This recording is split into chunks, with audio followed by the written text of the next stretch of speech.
Welcome to whistle.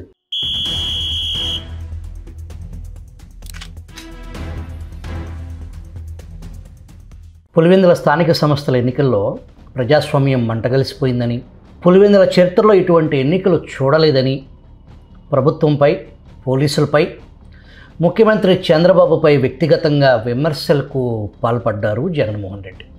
పూర్తి నిస్సహాయత, frustration, దాదాపు ఏడ్చినంత పనిచేశారు నిన్న ప్రెస్ మీట్లో. పులివెందుల వారి అడ్డా, తాత రాజారెడ్డి దహనకాండ, తండ్రి వైఎస్ హత్యాకాండ వెరసి ఫ్యాక్షన్ కుటుంబంలో నెత్తురుకూడు తిని పెరిగిన జగన్మోహన్ రెడ్డి పులివెందులలో పట్టుకోల్పోవటం జగన్ను పిచ్చెక్కిస్తుంది. తట్టుకునే ధైర్యం ఆయనకు లేదు.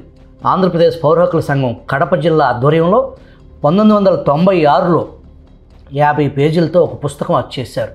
అంటే 30 సంవత్సరాల క్రితం ప్రొద్దుటూరుకు చెందిన కె జయశ్రీ అనే మహిళా న్యాయవాది నేతృత్వంలో కడప జిల్లాలో పాలిగాళ్ల రాజ్యం పేరుతో కడప పాలిగాళ్ల చరిత్రను కళ్లకు కట్టే విధంగా 3 దశాబ్దాల క్రితమే ఆంధ్రప్రదేశ్ పౌర హక్కుల సంఘం ఒక పుస్తకం ప్రచురించింది. అంటే మనం ఖచ్చితంగా వారిని అభినందించాల్సిందే. పాలిగాళ్ళు అనే పదం పాలిగార్స్ నుంచి వచ్చింది. రాయలసీమలో పాలించే వాళ్లను పాలిగాళ్ళు అని పిలిచేవారు. ఈ పాలిగాళ్ళు ఎంత వికృతంగా పాలన చేసేవారో నాటి రాయలసీమ మొట్టమొదటి కలెక్టర్ థామస్ మన్రో బ్రిటిష్ కాలంలో క్రీస్తకం 1800 గుర్తించిన ఈ పాలిగాళ్లను ఇంగ్లీష్లో ఫ్యాక్షనిస్టులు అని మొదటిసారి సంబోధించాడు. థామస్ మన్రో ఈ పాలిగాళ్ళందరినీ అణచివేశాడు. కొందరిని మన్రో పట్టుకుని ఉరితీయించాడు. మిగిలిన వారిని లొంగిపోయేటట్లు చేసి ఆయుధాలు, అధికారం తొలగించి పెన్షన్ ఇచ్చాడు. అయితే ఆ తర్వాత కూడా పాలిగాళ్ళు తిరుగుబాటు చేస్తూ వచ్చారు. 1846లో ఉయ్యాలవాడ నరసింహారెడ్డి లేవదీసిన తిరుగుబాటు బ్రిటిష్ రికార్డుల ప్రకారం పింఛను గొడవే తప్ప స్వతంత్ర పోరాటం కాదని తేల్చారు.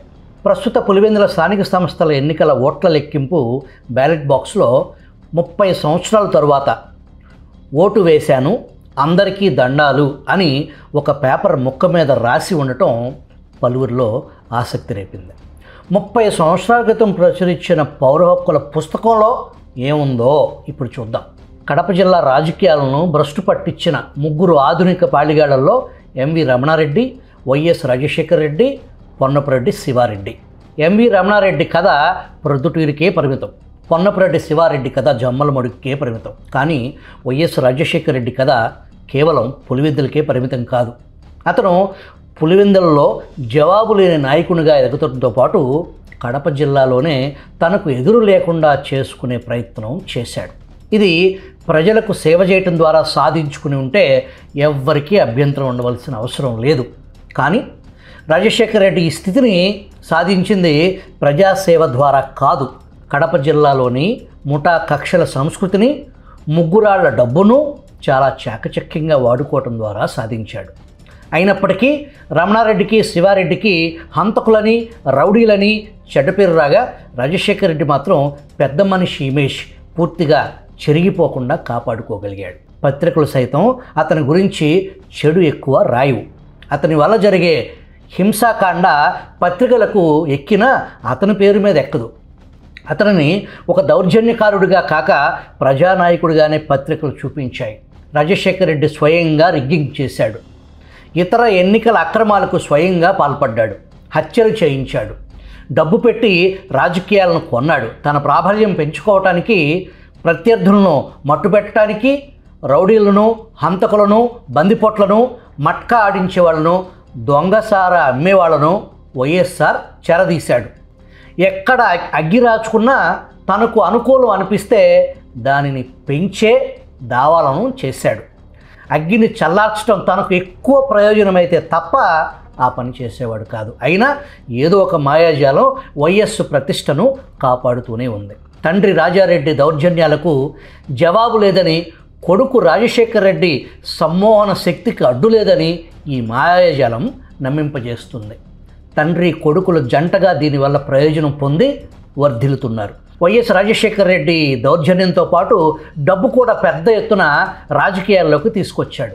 1978 నుంచి మంగంపేట భైరటీస్ గనుల డబ్బులు రాజకీయాల్లోకి రావడంతో జిల్లా రాజకీయాల రూపమే మారిపోయిందని పరిశీలకులు అంటారు.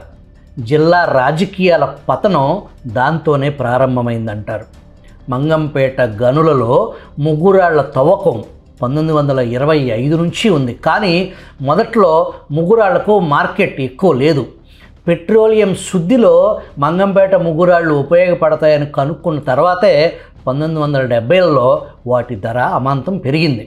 వైఎస్ రాజారెడ్డి 1964లో పద్మశాలి కులానికి చెందిన వెంకట నరసయ్య అనే ముగ్గురాళ్ల వ్యాపారికి పార్ట్నర్గా మంగంపేట బారిటీస్ గనుల్లోకి ప్రవేశించాడు.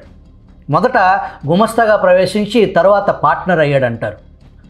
ముగ్గురాళ్ళు ధర పెరిగిన తర్వాత ఆ పార్ట్నర్ను తొలగించుకునే ప్రయత్నంలో రాజశేఖర్ రెడ్డి వెంకట నరసయ్యను 1975లో చంపించాడు. 1978లో రాజశేఖర్ రెడ్డి ఎన్నికల్లో ప్రవేశించి ముగ్గురాళ్ల డబ్బులు పెద్ద ఎత్తున కుమ్మరించి పులివెందుల నుంచి గెలిచాడు. రాజశేఖర్ రెడ్డి 1978 నుంచి అసెంబ్లీకి పార్లమెంటుకు గెలుస్తూనే ఉన్నాడు. ముగ్గురాళ్ల లాభాలు వేసిన ఆ ఒరవడిలో 1980 తర్వాత సారాయి వ్యాపార లాభాలు ప్రవేశించాయి. సారాయి పైసల సంబంధాన్ని వైఎస్ రాజశేఖర్ రెడ్డి రాజకీయ చరిత్రలో భాగంగా చూడొచ్చు. రాజారెడ్డి పేరు చెప్తేనే జనం భయపడే స్థితి 1960లోనే మొదలైంది. 1970లో డబ్బులు, దాని వెంబటి కొడుకు రాజశేఖర్ రెడ్డికి రాజకీయాల్లో హోదా రావడంతో ఆ టెర్రర్కు తిరుగు లేకుండా పోయింది. రాజారెడ్డి చేయించిన ఒక పట్టపగలు హత్యను ఈ సందర్భంలో స్థానికులు ఉదహరిస్తారు. పులివెందుల ఎరుకుల కులస్తులంటే జనంలో కొంత భయం ఉంది. వాళ్ళల్లో కొందరు బందిపోట్లు, దొంగసారాయి అమ్మేవాళ్ళు, దౌర్జన్యాలకు, దొమ్మీలకు, రాజకీయ నాయకులకు ఉపయోగపడేవాళ్ళు. వాళ్లను పులివెందుల్లో అటు డిఎన్ రెడ్డి కుటుంబం, ఇటు వైఎస్ కుటుంబం వాడుకున్నారు.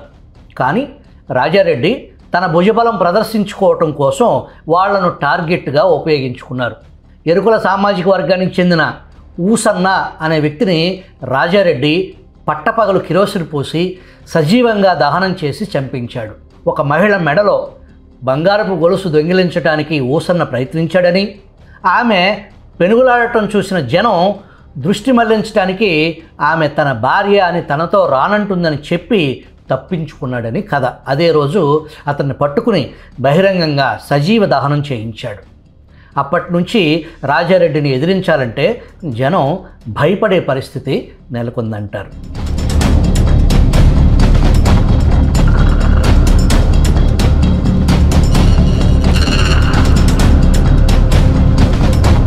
ముగ్గురాళ్ళు పెద్దగా విలువలేని సమయంలో వ్యాపారాన్ని మొదట ప్రారంభించి చాలా ఏళ్ళు నిర్వహించిన వారిలో ముఖ్యులు ముగ్గురాళ్ల కృష్ణయ్య, సలారుద్దీన్. దాని విలువ పెరిగే నాటికి అది రెడ్ల చేతిలోకి వెళ్ళిపోయింది. మంగంపేట ముగ్గురాళ్ల వ్యాపారంలోకి వైఎస్ రాజారెడ్డి ప్రవేశించాడు. పార్ట్నర్ వెంకట నరసయ్యను వదిలించుకోవటానికి 14 లక్షలు ఇచ్చి బయటికి పంపించే ప్రయత్నం చేశాడు. ఈ ప్రయత్నానికి గజ్జల మల్లారెడ్డి, ఒకప్పటి కమ్యూనిస్టు నాయకుడు, ఆ తర్వాత పత్రికా సంపాదకుడు మధ్యవర్తిత్వం నెరిపాడు. అయితే వెంకట నరసయ్య ఈ బేరంతో సంతృప్తి చెందలేదు.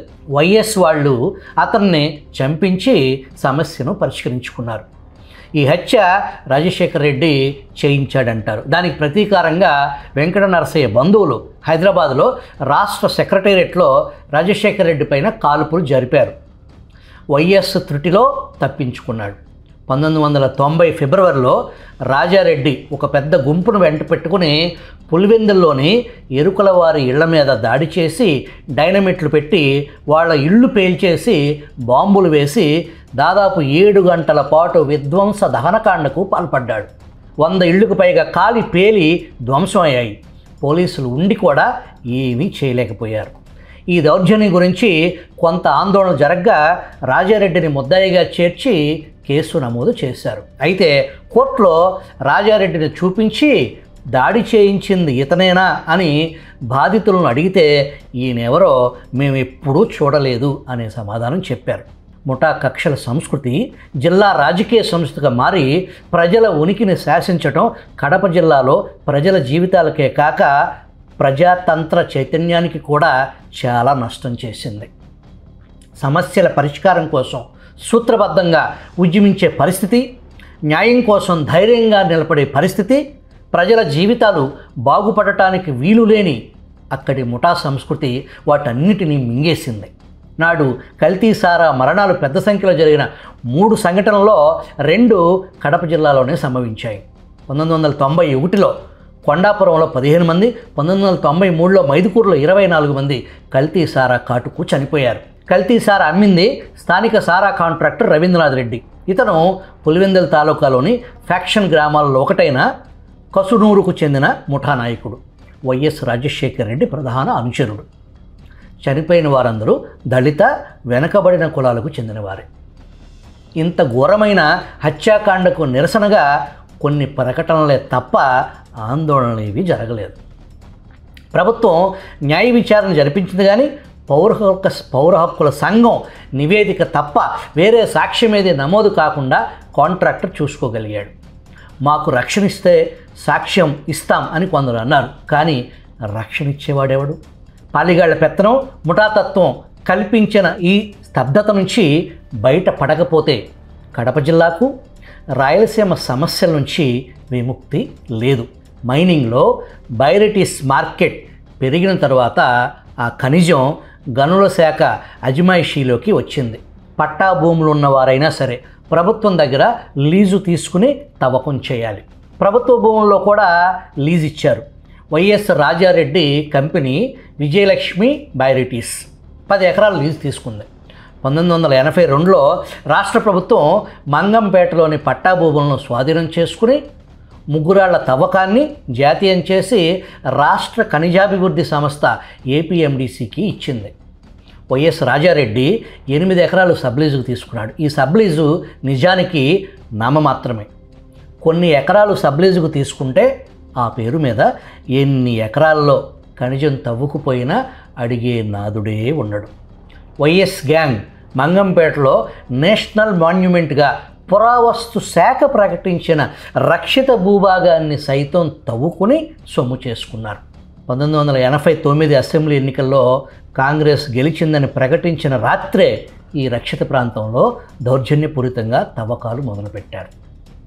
ప్రభుత్వం మేలుకుని ఆపేసేటప్పటికీ చాలా ఖనిజం తవ్వుకుని పోయారు. 150,000 టన్నులు తవ్వుకుపోయారని కేవీ నటరాజన్ కమిషన్ తేల్చి చెప్పింది. రాష్ట్ర అసెంబ్లీ ఈ విషయాన్ని పరిశీలించడానికి ఒక అసెంబ్లీ సబ్ కమిటీని నియమించింది. వాళ్ళ అంచనా ప్రకారం వైఎస్ కుటుంబం తవ్వుకుపోయింది 50,000 టన్నులు మాత్రమే. అందుకు జరిమానాగా 50 లక్షల రూపాయలు వసూలు చేయమని ఆ సబ్ కమిటీ సూచించింది. జమ్మలమడుగు, ప్రొద్దుటూరు కంటే పులివెందుల్లోనే ఎక్కువ హత్యలు జరిగాయి. ఆ తప్పు రాజారెడ్డి మీదకు పోతుంది. రాజశేఖర రెడ్డి సహితం తన తండ్రికి తొందరపాటు ఎక్కువని, అతను ఆధునిక ప్రజాస్వామ్య భావాలు తెలియని పాతకాలపు మనిషిని సర్ది చెప్పుకుంటాడు. తాను మాత్రం దౌర్జన్యకారులను అణచివేయటానికి హింస ప్రయోగిస్తాను తప్ప తానంతట తాను హింసను ప్రోత్సహించనని చెబుతుంటాడు. వాస్తవం చెప్పుకోవాలంటే రాజశేఖర రెడ్డికి అనుకూలంగా ఉండేవాళ్ళు ఎంతటి దౌర్జన్యపరులైనా అతను ఏ రోజు వాళ్లకు అడ్డు చెప్పలేదు, వాళ్లను అణిచివేయలేదు. తనకు వ్యతిరేకంగా ఉండేవాళ్ళు దౌర్జన్యాలకు పాల్పడితే మాత్రం సహించడు. వాళ్ళ దౌర్జన్యాన్ని సాకుగా చూపించి వాళ్ళను పూర్తిగా అణిచివేస్తాడు. అందుకోసం దుర్మార్గులను సైతం చేరదీస్తాడు రాజశేఖర రెడ్డి. రాజశేఖర రెడ్డిని వ్యతిరేకిస్తే అస్సలు సహించడు, నిర్దాక్షిణ్యంగా తొక్కేస్తాడు అని అతని ప్రత్యర్థులే కాదు, అతన్ని అభిమానించే వాళ్ళు కూడా ఒప్పుకుంటారు. అతని అనుచరులు ఎన్ని ఘోరాలు చేసినా వాళ్లను కాపాడతాడని, మద్దతిస్తాడని అనుభవజ్ఞులైన పోలీసు అధికారులు వైఎస్ గురించి చెబుతారు. 1994 అసెంబ్లీ ఎన్నికల్లో పులివెందుల నియోజకవర్గం ఒక్కొక్క మండలంలో 2 కంటే ఎక్కువ గ్రామాల్లో తెలుగుదేశం పార్టీ ఏజెంట్లను కూర్చోపెట్టలేకపోయింది. రాష్ట్రమంతటా ఎన్టీఆర్ గాలి వీచినా పులివెందుల్లో మాత్రం రాజశేఖర రెడ్డి తమ్ముడు వివేకానంద రెడ్డి అత్యధిక మెజారిటీతో గెలిచాడు. 1989 జూన్ 30న జరిగిన భారత్ బంద్ సందర్భంగా ప్రతిపక్ష పార్టీలు ఇచ్చిన భారత్ బంద్ పిలుపును అమలు చేయటానికి డిఎన్ రెడ్డి అతని అనుచరులు పులివెందులలో ప్రయత్నం చేశారు. వాళ్ళు వైఎస్ కుటుంబానికి చెందిన కాలేజీకి పోయి మూసేయమన్నారు. ఈ సంగతి తెలిసిన రాజారెడ్డి తన కాలేజీనే బంద్ చేయిస్తారంటూ రెచ్చిపోయి ఆ రోజు బంద్ చేయించడానికి వచ్చిన శివరామరెడ్డి, నారాయణ అనే ఇద్దరిని వారం తిరగకముందే దారుణంగా హత్య చేయించాడు. ఎన్నికల సమయంలో ప్రత్యర్థులను బూత్ దగ్గరికి రానియరు, ప్రచారం చేసుకొనివ్వరు, ఏజెంట్లను కూర్చొనియరు. రాజశేఖర్ రెడ్డి అది తన వర్గం హక్కుగా భావిస్తాడు.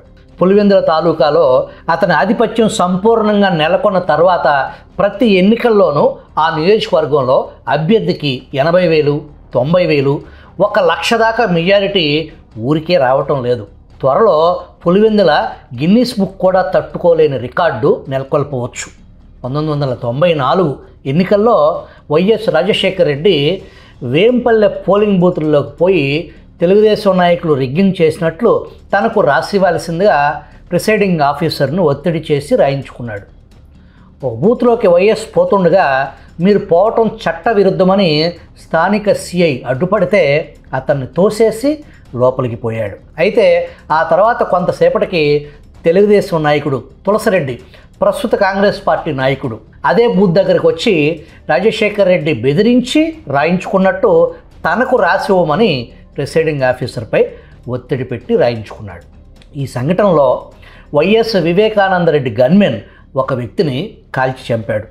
ఆధిపత్యం కోసం జరిగే ఈ ఘర్షణలో ప్రాణాలు కోల్పోయే అర్భకుల గురించి అడిగేవాడు ఉండడు, పట్టించుకునేవాడు ఉండడు. వేంపల్లి ఘటనకు సంబంధించిన వాస్తవాలు తెలుసుకోవటానికి ఆ ఊరికి పోయిన పౌర హక్కుల సంఘానికి కాల్పుల్లో చనిపోయిన నీలం సుబ్బన్న పేరు తెలుసుకోవటం గగనమైంది. ఇరు వర్గాల ప్రముఖులు హతుడి పేరు చెప్పలేకపోయారు. తమ కోసం ప్రాణాలిచ్చిన ఆ వ్యక్తి ఎవరో ఎవ్వరికీ జ్ఞాపకం లేదు. సాంఘికంగా బలహీనులైన వారిపైన దాడులు కూడా చాలా ఎక్కువగానే జరుగుతుంటాయి. వాటికి ముఠాల అండ దొరుకుతుంది. తమకు ప్రాబల్యం ఉన్న ప్రాంతాల్లో స్త్రీలను బలాత్కారంగా లొంగదీసుకోవటం కొందరు ముఠాదారులకు, వారి అనుచరులకు అలవాటు. ఆ స్త్రీలు బయటకు వచ్చి చెప్పుకునే పరిస్థితి ఉండదు.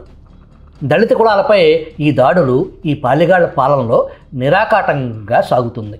1994 జూలై రాత్రి పులివెందుల తాలూకాలోని సింహాద్రిపురం పోలీస్ స్టేషన్లో ఇటువంటి మరొక వింత జరిగింది. ఆ రాత్రి సింహాద్రిపురం ఎస్ఐ అయిన ప్రకాష్ బాబు అనే యువకుడు మద్దుర్నూరు నుంచి తన స్టేషన్కు తిరిగి వస్తుండగా రోడ్డు పక్కన జీబు ఆపి తుపాకీ పట్టుకుని చట్టవిరుద్ధంగా వేట ఆడుతున్న కొంతమంది కనిపించారు. ఎస్ఐ వాళ్ళందరినీ స్టేషన్కి రమ్మన్నాడు. తాము వైఎస్ రాజశేఖర్ రెడ్డి కుమారుడైన జగన్మోహన్ రెడ్డి స్నేహితులమని వాళ్ళు చెప్పినా ఎస్ఐ ఖాతరు చేయలేదు. అయితే వారిలో ఒకడు తనకు వేట తుపాకీ ఉపయోగించే లైసెన్స్ ఉందని, అది పులివెందుల్లో ఉందని చెప్పగా ఎస్ఐ అతనికి పులివెందులకు పోయి లైసెన్స్ తీసుకొచ్చి చూపించే అవకాశం ఇచ్చాడు. అతను పోయి జగన్మోహన్ రెడ్డికి ఫిర్యాదు చేశాడు. రాజశేఖర్ రెడ్డి కొడుకునే ఖాతరు చేయడా అని చెప్పి జగన్మోహన్ రెడ్డి 5-6 జీబుల్లో బయలుదేరి సింహాద్రిపురం పోలీస్ స్టేషన్పై దండెత్తాడు. ఎస్ఐ ప్రకాష్ బాబును పట్టుకుని పోలీస్ స్టేషన్ లోపలే కొట్టాడు. అయితే పోలీసులు పూర్తిగా నిస్సహాయులు అనుకుంటే పొరపాటు అవుతుంది. ముఠా నాయకులకు విధేయులుగా ఉంటే తమకు కూడా చాలా ప్రయోజనాలు ఉంటాయని పోలీసులు అర్థం చేసుకున్నారు. వాళ్లను సంప్రదించి కేసులు పెట్టడం, వాళ్ళ పురమాయింపు మేరకు సాక్ష్యాలు తయారు చేయటం, వాళ్ళు వద్దన్న కేసులు మూసివేయటం నేర్చుకున్నారు. రాజభక్తి ప్రదర్శనలో ఒకరితో ఒకరు పోటీపడి లాభాలు పొందుతున్నారు.